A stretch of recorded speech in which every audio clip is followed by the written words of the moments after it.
The moist air following the fertile winter rain heralds the beginning of a new season. The parched terrains of the summer are past, and now the Mediterranean ushers in the awakening of spring.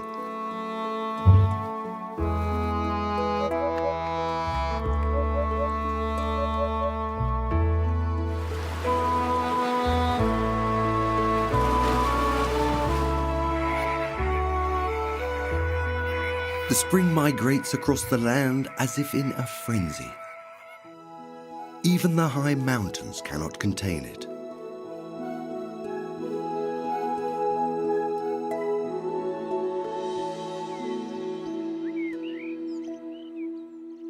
In Spain, the first warm days occur in January, with temperatures reaching 20 degrees. The cool nights produce a delicate mist that envelops the lagoons.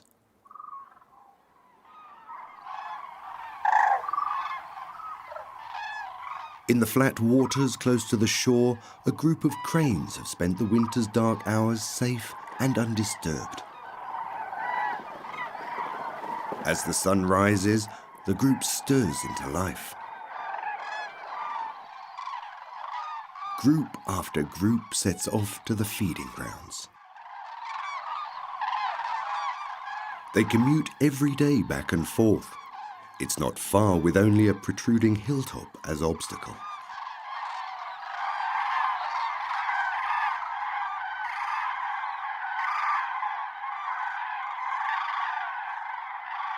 Their destination is the expansive holm oak forests that cover large areas of central Spain.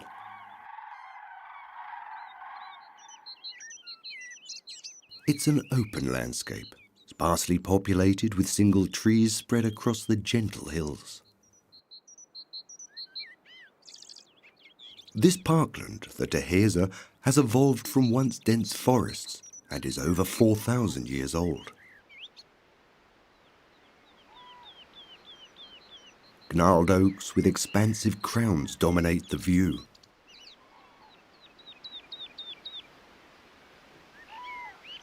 Under their leafy roofs, the ground is strewn with fruit, an immeasurable wealth, nutrition that has made the journey from the north of Europe all worthwhile.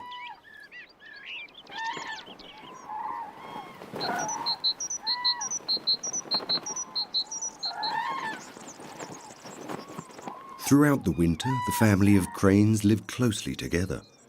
An adult shows its offspring how to deal with the hard seeds. They're not swallowed whole, but instead taken apart, arduously, bit by bit.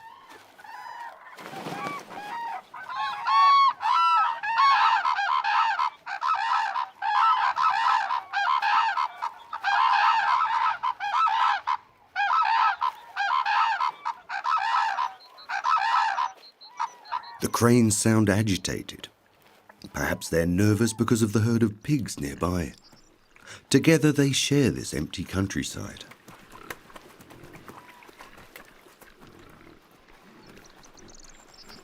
The black Iberian pigs can be traced back to ancient times. They are connoisseurs and find the acorns irresistible.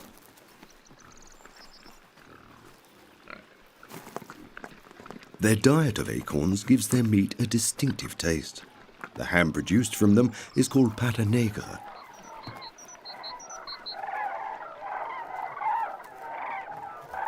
Throughout the winter weeks, they forage the ground under the trees.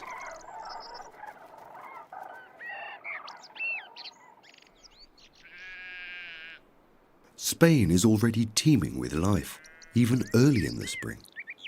A mother observes her offspring attentively.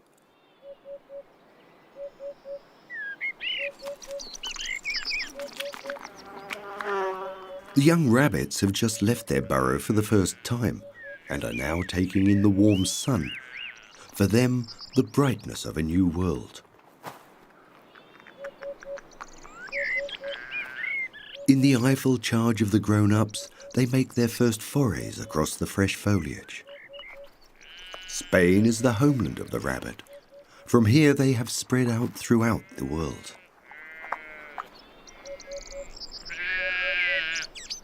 The greenlands between the oaks are grazing grounds for the sheep. The herds are all but lost in their expansive surroundings.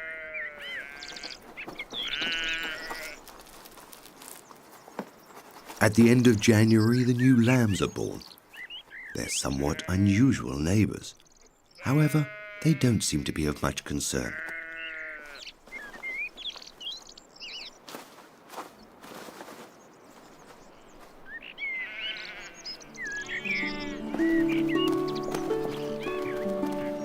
The lambs in spring have much to keep them occupied, and like all infants, they love to play all day long.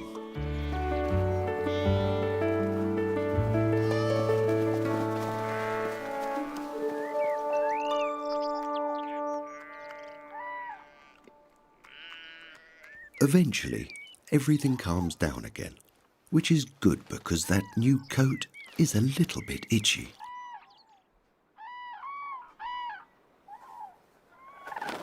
Nearly 100,000 cranes spend the winter in the milder climate of Spain.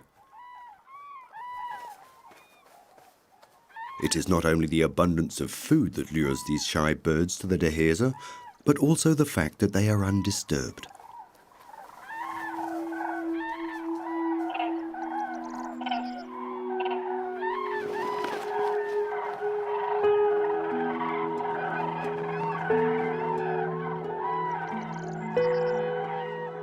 At the end of February comes a disquiet within the flock.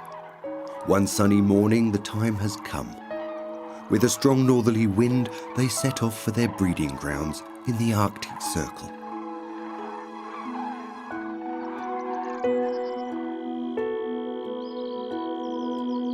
Within 24 hours, the loud trumpeting of the cranes is absent, and with their departure, the countryside reverts temporarily to its tranquility.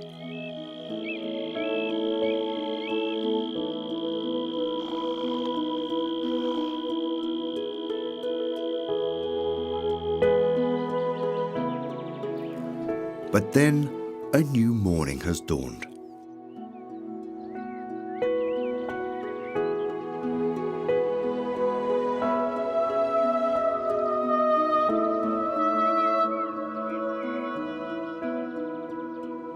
As the dense fog lifts, griffon vultures take to the skies.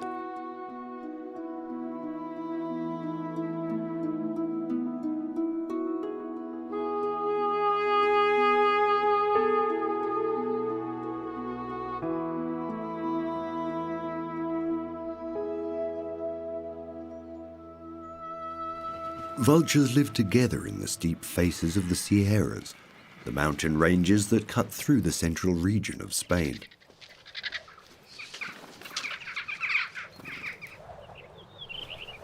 With the first winding thermals, they set off on their way.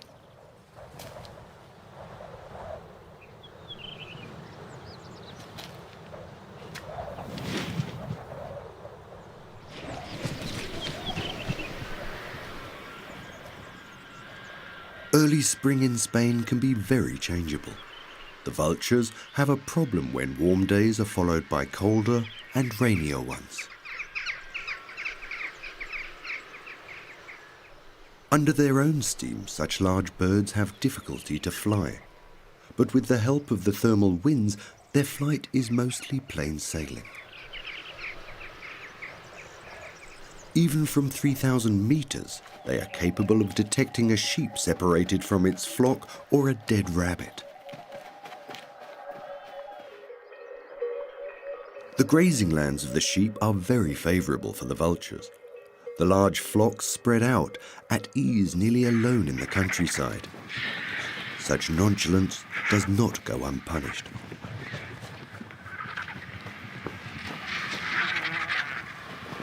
Should one of the vultures descend, then the others will follow. A sheep is not so much. In less than half an hour, only the skin and bones remain.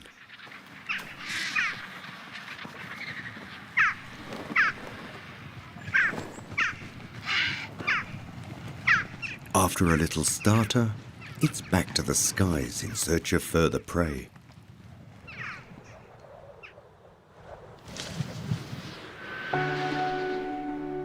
If food is in short supply, the flock's course can extend as far to the south of the Iberian Peninsula.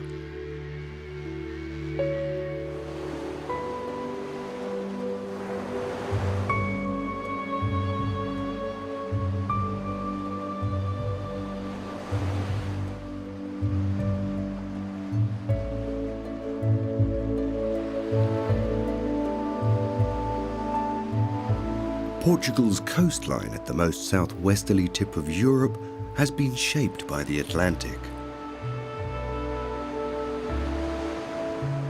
On the one hand, into expansive beaches, and on the other, rock faces that have offered sturdier resistance.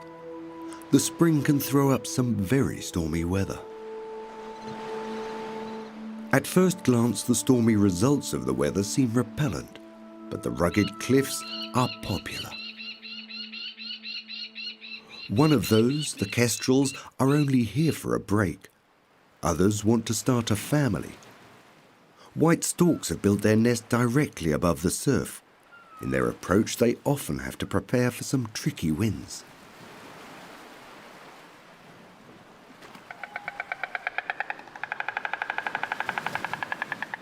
It is one of the most unusual breeding grounds. Storks don't often breed on coastlines.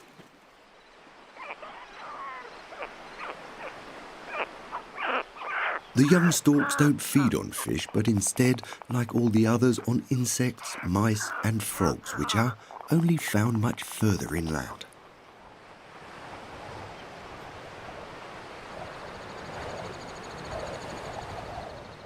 However, the extra effort seems to pay off. No one seems to want to challenge their windy seats on the spears.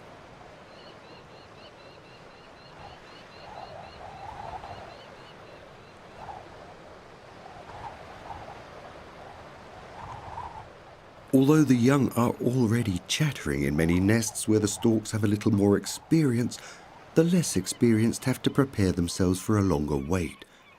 They're only newly acquainted, and so a little pampering can do no harm.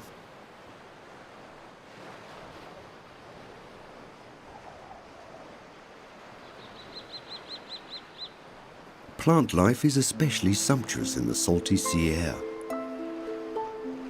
A landscape of bright colours with the marsh daisy and ice plant.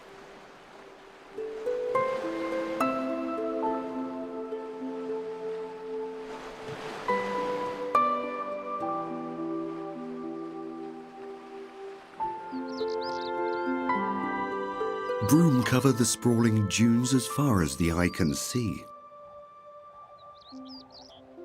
Here we find one of the strangest animals in Europe that one more readily knows from the tropics.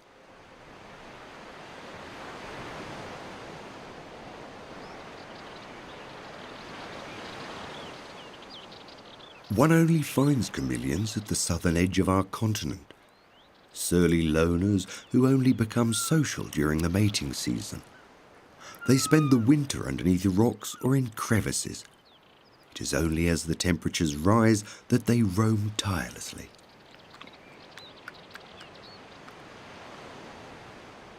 Their source of nutrition is barely discernible to the human eye, and they rely on their sturdy grip as they climb. A laborious undertaking.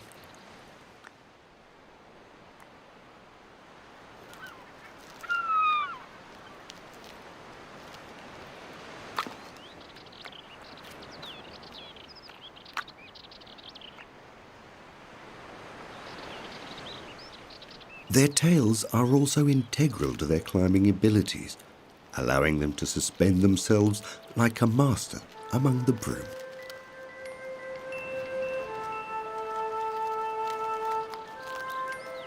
Chameleons are most impressively camouflaged within the tangle of branches and from a short distance, invisible to the eye.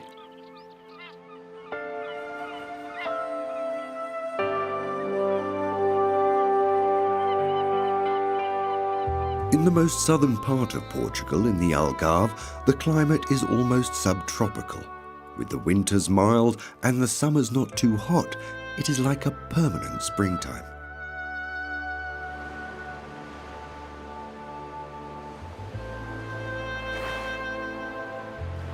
Where sand and silt define the view, life has its own unique rhythm. It runs in the cycles of high tide and low tide.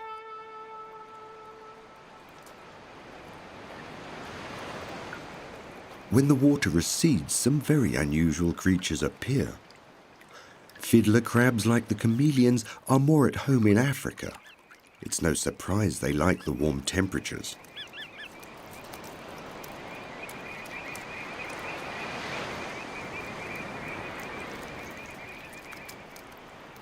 It is only the males that possess such a large pincer. The females have two small pincers with which they forage in the sand.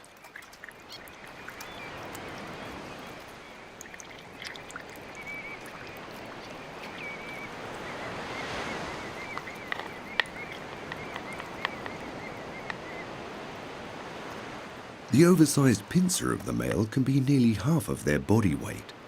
It's a mighty weapon best deployed in the intense rivalry battles.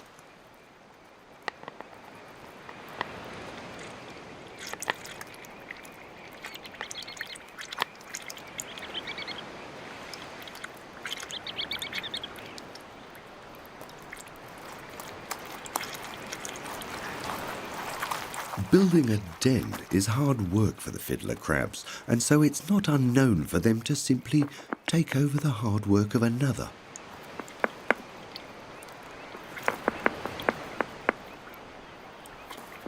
If a polite knock on the door is not enough, then the large pincer comes into play. But even attempts at forced entry are no guarantee of success. A crab will not give up its lair easily. Fiddler crabs are stubborn and have a hard armour.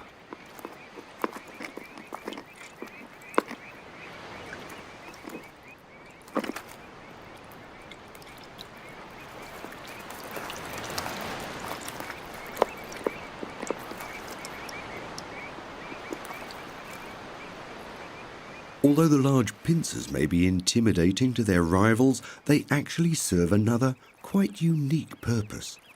And that is as a lure for the females. They can wave sometimes for hours unremittingly.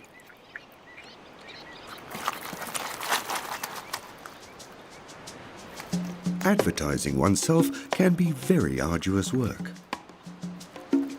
If a tentative wave is not enough, then perhaps a little dance routine.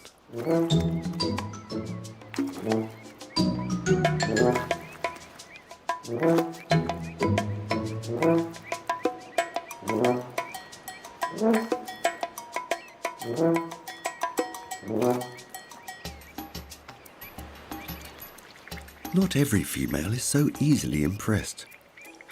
There's nothing left except to wait for some hours until the next tide provides perhaps another possibility.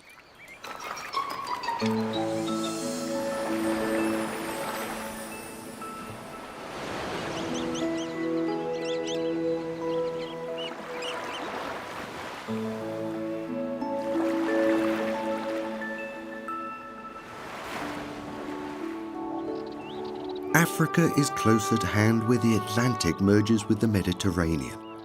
Directly opposite on the European side is Gibraltar.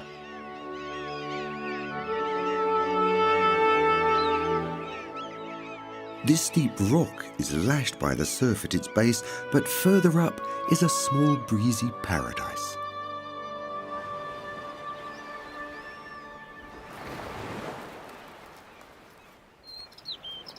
Barbary apes, normally more at home in North Africa, have settled here. The permanent spring in the south of Spain is very much to their taste. With its fresh green vegetation, it's a table laid.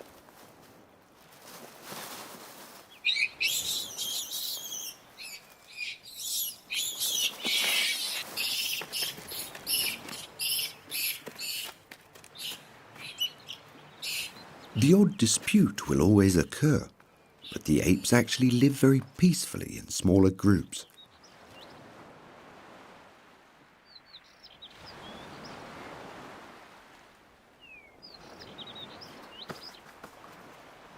All of the members take care of the younger ones. It's something that helps hold the community together.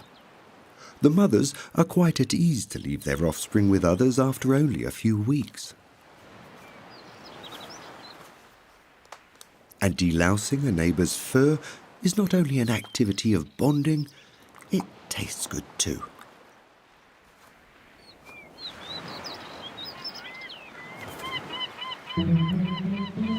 Nobody knows exactly how long the Barbary apes have had their outpost here, but they feel quite at home here and are also tenderly cared for by the people of Gibraltar.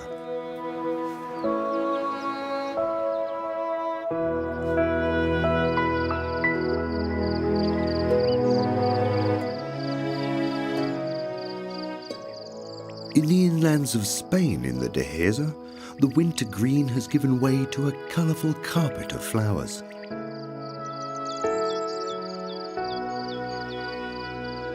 All of the almond trees are now in full bloom, and swarms of bees are busy collecting pollen and nectar.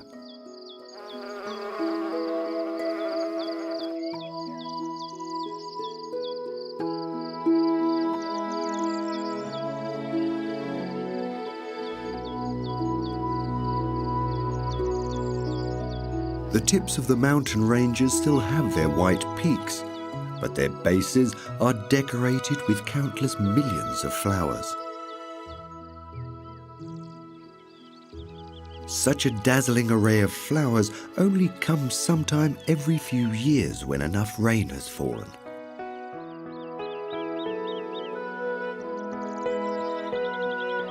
Their abundance of life is due to the conservational farming of the Dehesa, with few grazing animals and no manure or toxins used.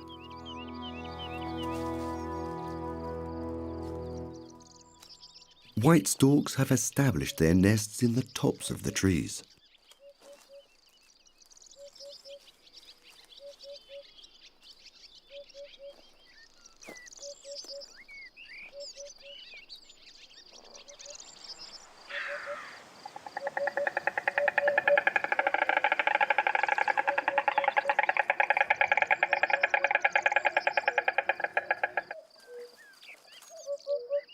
Now, the spring is at its pinnacle.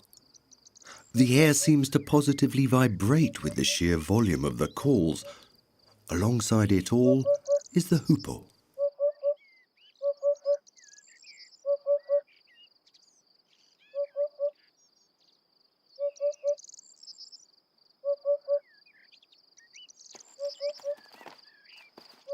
The ground is covered with insect larvae.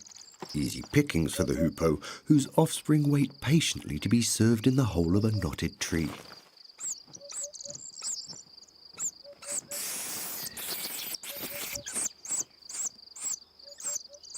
Even when the service is not quite as it should be.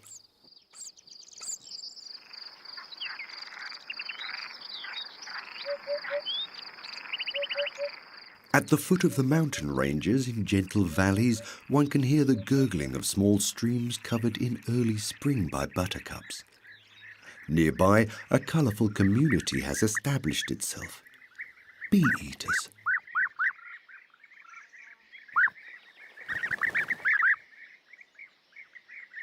This pair has newly met and have already furnished their nest in the steep wall. Bee-eaters love the warm temperatures and return from Africa late in April, when temperatures can already reach 30 degrees.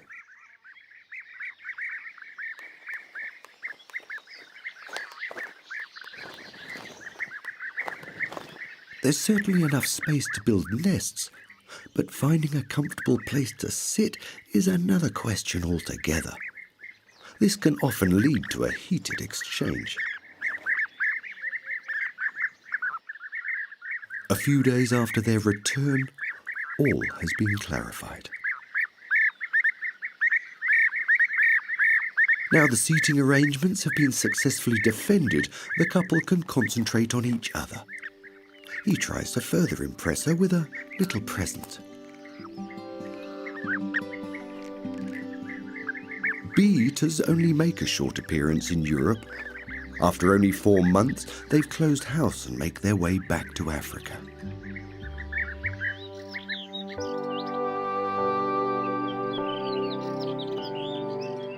Spain was once covered by large forests. Now, after being constantly cleared, the Dehesa is an exception to an otherwise open landscape, scattered only with single trees, bushes, and an expansive sea of flowers.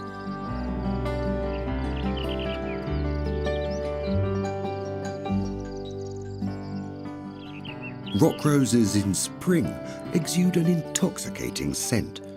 Many others produce nectar, which attracts a colourful array of insects.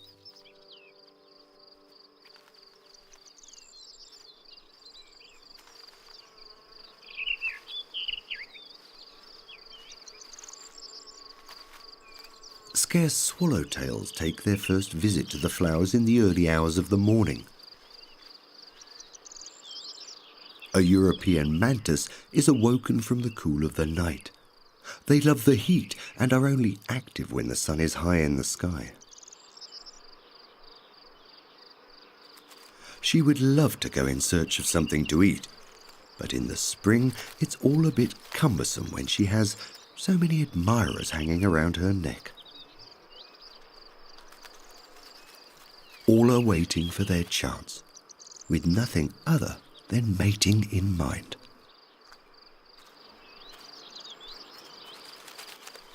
And so she will just have to put up with it for a while.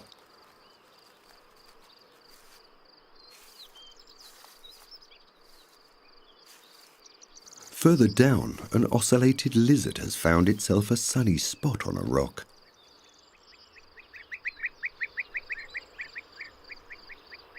No sooner has it warmed itself up a little, it casts a look around to find something interesting.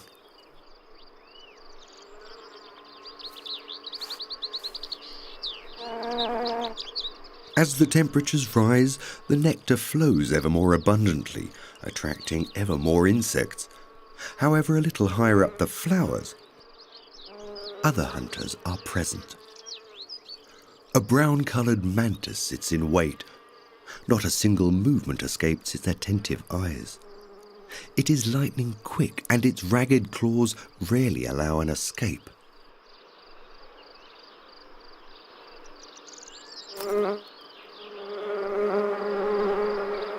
In the face of a defensive bee, however, there are exceptions.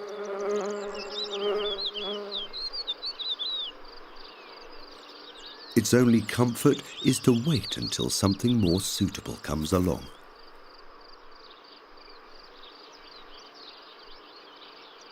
The mantis has the ability to remain motionless for hours in wait of food.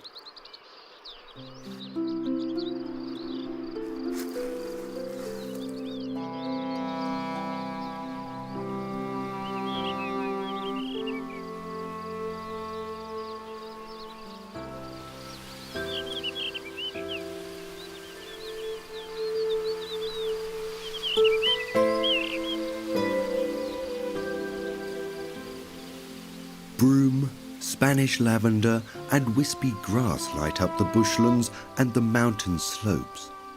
Spring as it can only be in the Mediterranean.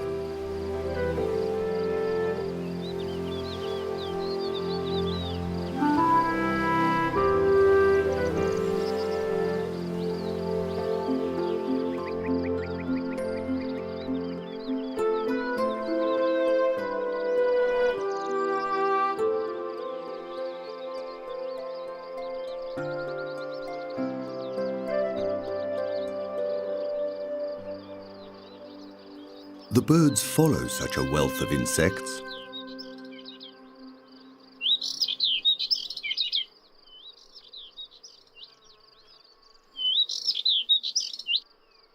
The birdsong of subalpine warblers and thekla larks can be heard all around.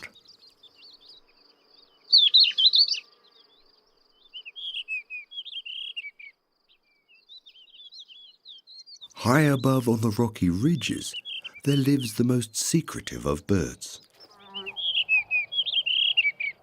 the blue rock thrush.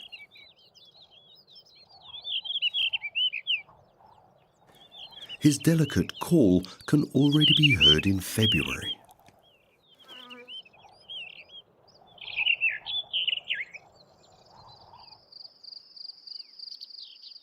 Next to the bushlands where humankind cleared the last of the forests arose one of the most bizarre habitats in Spain. Here there is no tree or bush to obstruct one's view, as if made for the animals of the steppe.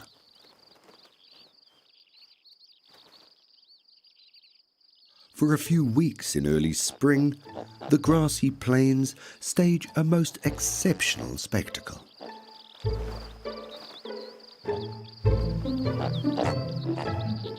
Great bustards have settled on the vast expanse.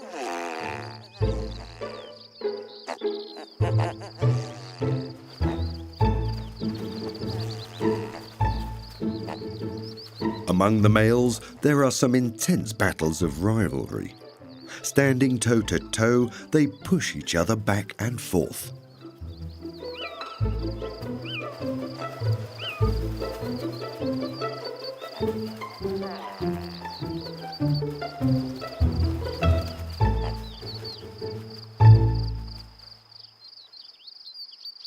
Wisely, some have distanced themselves from the competition.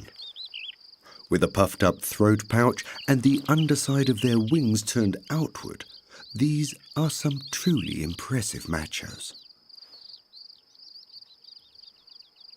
Far smaller and less conspicuous, the females appear.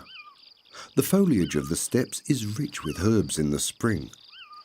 Tentatively, they select the tastiest ones. It seems that they haven't the slightest interest in the males, but then a short glance gives the game all away.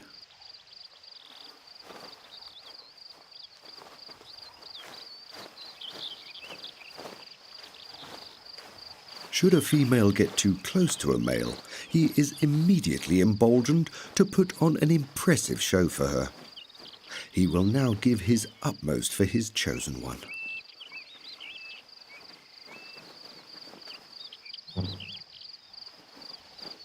Success rarely comes with the first attempt, but this is not such a tragedy when one has an entire harem in tow.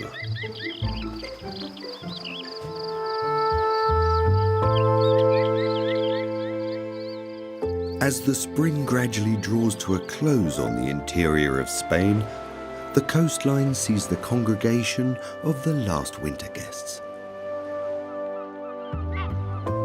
Behind the beaches in the lagoons, flamingos and northern shovelers.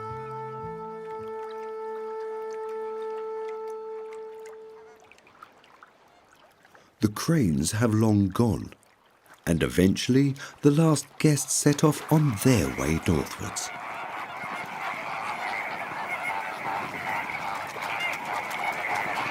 Flamingos can fly fast and over long distances, but sometimes, even in late spring, it's not such an easy journey as the storms gather over the Mediterranean.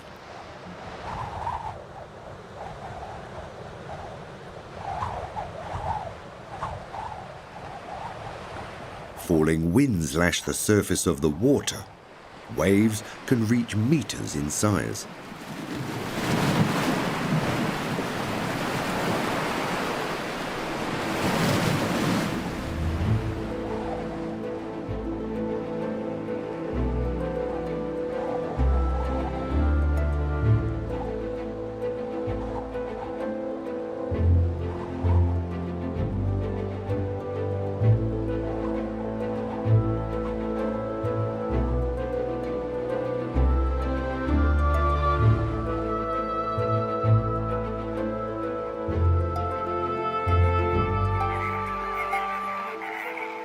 But eventually, the birds reach the Camargue, their largest breeding ground in the south of France, unscathed.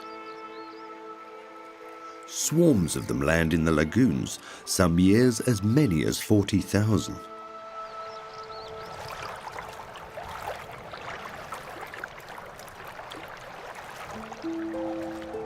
Soon, they are again the companions to the wild horses that are so typical for the delta of the Rhone.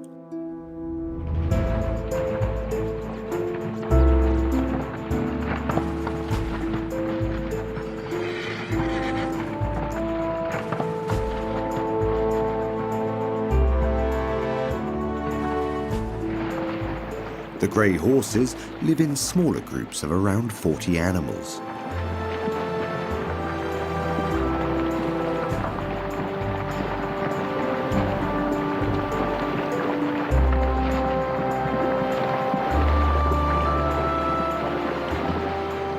The horses of the Camargue are renowned for being very temperamental.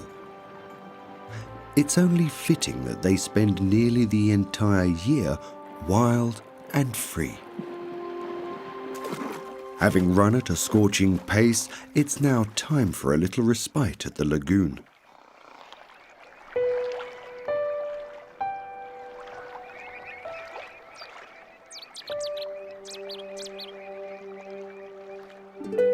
The Camargue is a landscape with its own, quite individual beauty.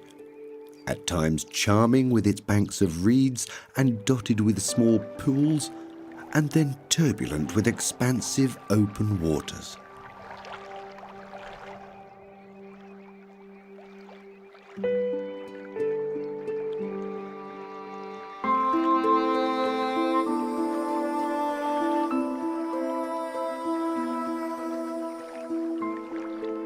The far-reaching marshlands are neither sea nor land, but instead fringe the lagoons, offering pastures on a fluctuating foundation.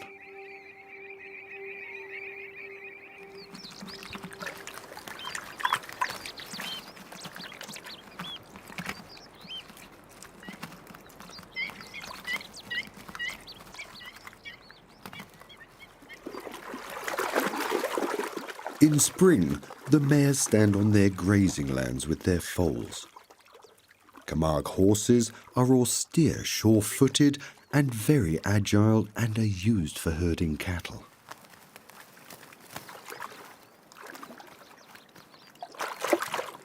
Their offspring are born hidden by the protection of the reeds. The foals can't get enough of their mother's milk.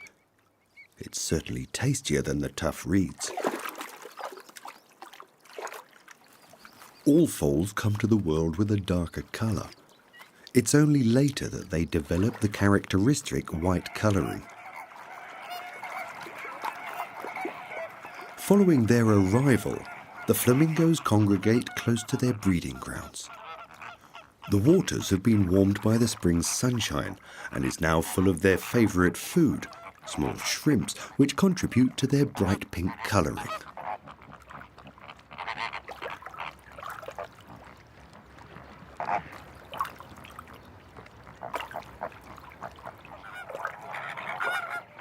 Flamingos are very sociable birds. However, a neck's length distance has to be maintained.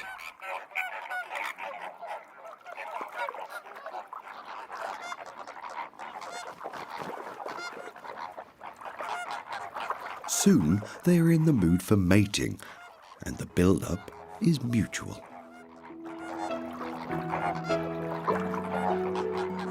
The vigorous turning of their heads from side to side is the prelude to a very impressive ceremony, which soon spreads throughout the entire gathering.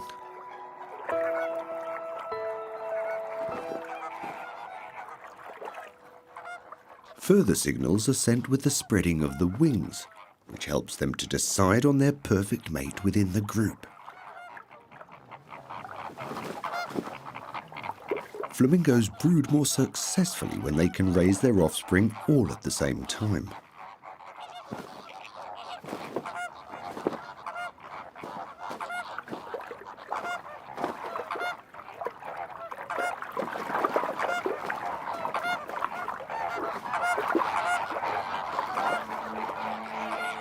When the recruiting has been successful, they set off to the breeding ground some minutes' flight away.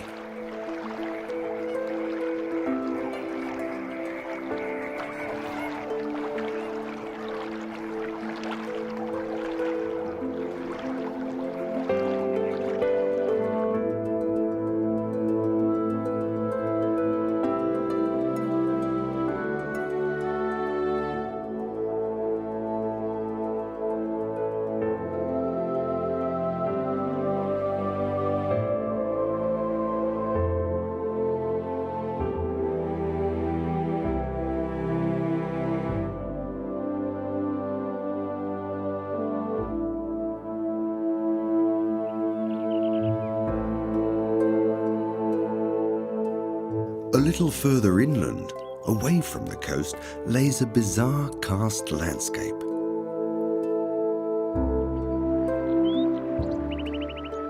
The water forms in deep canyons. The rocks are porous, and in many places the water seeps into the cracks and the crevices, taking mysterious courses before broadening out again far away. Born again, the creek carries a new green coat. Concealed between the branches, a nightingale.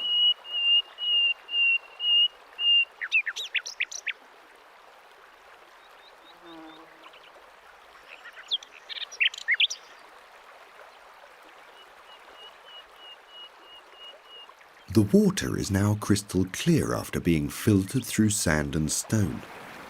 Aquatic plants shimmer an emerald green.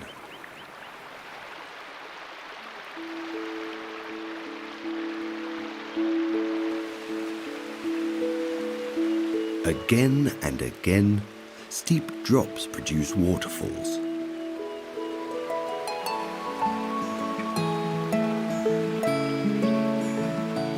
Thereafter, the rivers stretch far and wide across picturesque plains where wine and olives are cultivated.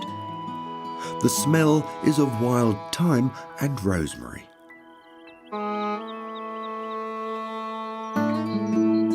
In the mild temperatures of the Provence, the Mediterranean spring presents one of its most beautiful sights.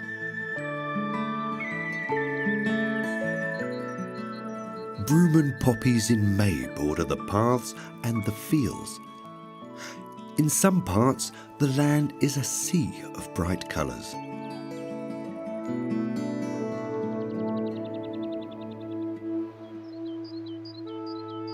In the moister areas, poet daffodils cover the arable lands. On the horizon, the Alps are indicative of a much harsher world. Like a meteorological divide, they separate Central Europe from the south.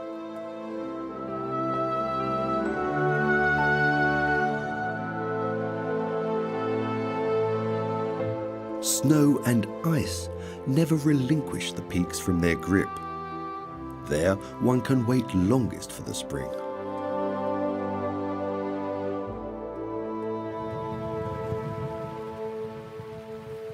However, with the warmer air currents from the Mediterranean, a new season begins too in the Alps.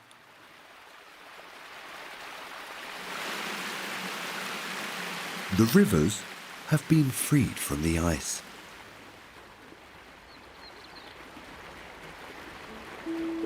Overnight, it seems that a new landscape has been born with the thaw.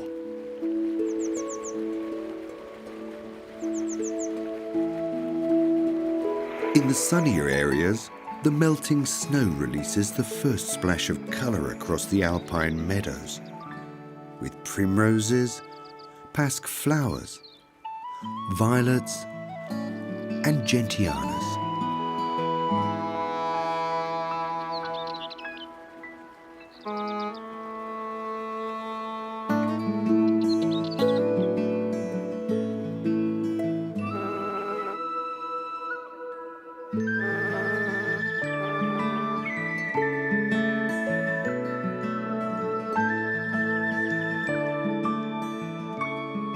The plants have no time to lose. A sea of crocuses appears no sooner than the snow has cleared.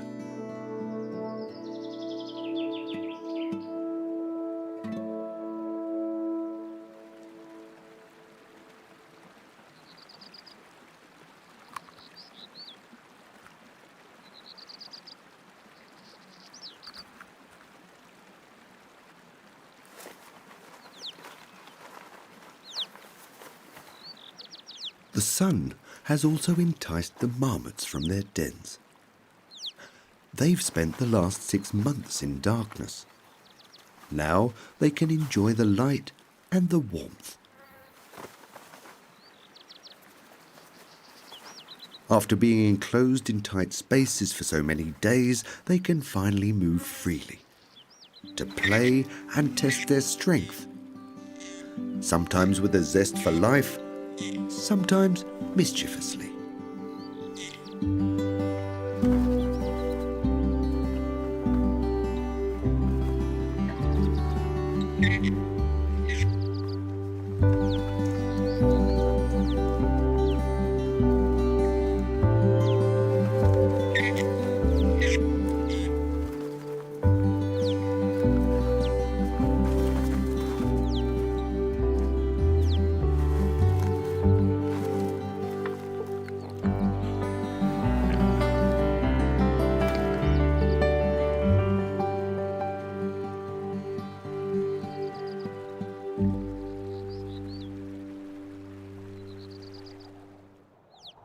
The spring in the high mountain ranges also has its whimsical sides.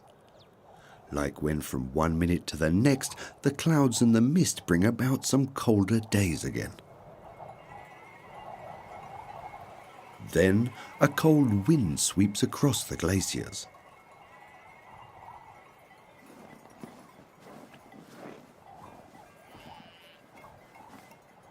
Guided by shepherds, sheep are underway on their travels.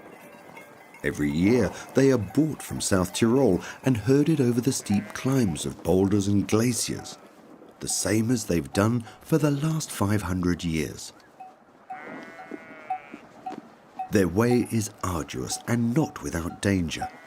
They have to overcome an altitude of nearly 3,000 meters.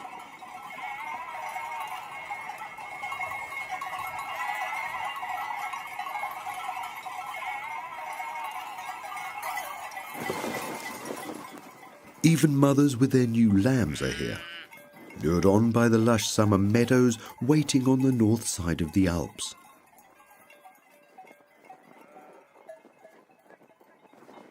After hours of hardship, they're nearly there. A short rest, and then it's just a little further.